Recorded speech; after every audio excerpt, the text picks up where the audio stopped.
What is up, YouTube? This is Cody on the Real Sports Talk, bringing you the pre-race video for the Martinsville race for the Sprint Cup Series. And there was no Nationwide Series race this week, but the trucks were back in action, the Camping World Truck Series trucks. So they raced at Martinsville today, and the race is going to be tomorrow for the Sprint Cup. So just a little bit about Truck Series and where they are since they haven't raced in like a month since Daytona. Kevin Harvick ended up winning the race. He led all but 2 laps in the entire 250, so that was a great accomplishment for him. I haven't seen anyone dominate a truck race like that in a long time, even before Kyle Busch. Harvick was just flat out the best guy today, but a big part of that in his leading was his teammate Ty Dillon, who is a rookie in the series and still trying to earn that respect.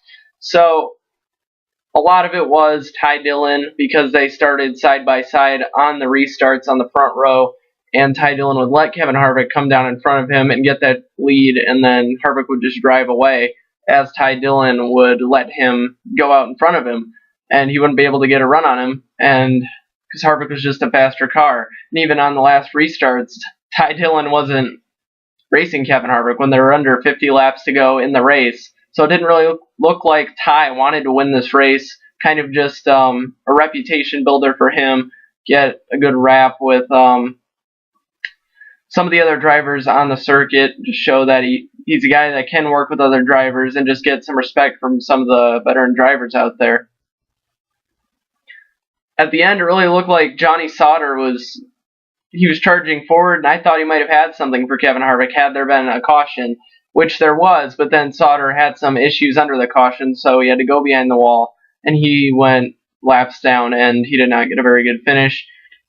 And he is now actually 27th in points after the wreck at Daytona, where he was leading, and he got wrecked by the winner, the guy that went on to win, John King, and he is now 27th in points. And also another guy, Matt Crafton, who guys thought could really contend for this championship this year. He is in 22nd now in points. So both those guys, both thought contenders at the beginning of the season, are guys that really have to make up some ground here as we move forward.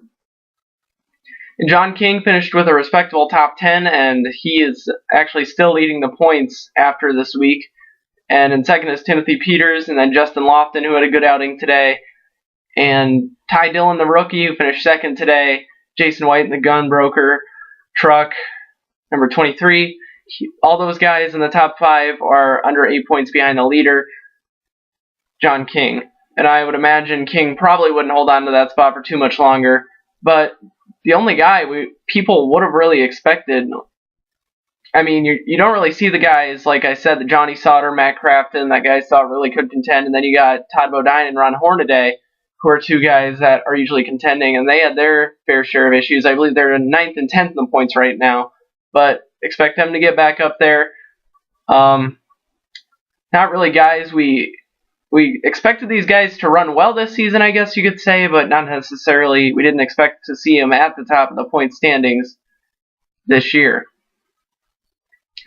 And a common theme in the Truck Series race was overheating and saving the brakes, saving the tires, and that led to issues when guys weren't able to do that. And I expect to see that tomorrow in the Sprint Cup race. Guys overheating the tires, the beads in the tires, causing tires to blow out, and just brakes too. You got to conserve your brakes early, save them for late, and some guys might have issues with that are aggressive just by trade.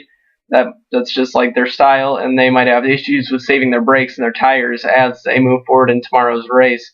But you really got to save that for the end of the race. That's going to be a key to the race, because I'm guessing the race is going to end on a green-white checkered. But we'll see. At least a shootout of some sort. And I think in the race tomorrow, impatience is going to play a key factor. Probably guys will start out patient. There's going to be a lot more giving than taking early. And as we move forward, everyone's going to want to take, as it is on a short track. And there's just not a lot of room out there. Guys get frustrated. And on a track like Martinsville, it's something where there's 2 lines of racing. It's kind of like the Bristol racing that fans want to see at Bristol, and that's why they're repaving the track. There's one preferred line, although there are multiple grooves, and that line is the fastest, so guys faster car is going to want that line of course of the guy in front of them, and they're going to move him over, and that could cause a wreck, and it's going to cause tempers to flare. So cautions, I'd expect more late than early, and the cautions breed cautions theory is going to come to fruition in this race, I believe, with that impatience as we move into the later stages of the race. And Casey Kane took the pole in this race. That's his second of the season, and Kevin Harvick is also starting on the front row alongside of him. Although I don't think those guys are going to be the real ones to look out for, I think they can have some good runs in this race. Harvick possibly could be a contender. I think Kane, he's just in a mode right now where he's just looking for good finishes. He's not necessarily looking for the win in the races, but he's going to be aggressive still, I think, and the setup's more of a conservative setup, though, so he's not going to be able to drive as fast as the other guys out there who aren't really worried about their point situation right now. Some notables from qualifying, though. All the Roush Fenway cars qualified 21st and back. So that's something that we're going to have to look out for tomorrow to see if they can fight their way forward, or if they're going to play strategy possibly as a group to get up to the front on a pit stop. And a guy that's really struggling this year, Juan Montoya, he qualified in the 32nd position, and you just got to wonder what's going on with him. He needs to have a good year. It's just, that's got to be said to really be taken seriously in the sport. Not that he isn't, but on a different level, I guess.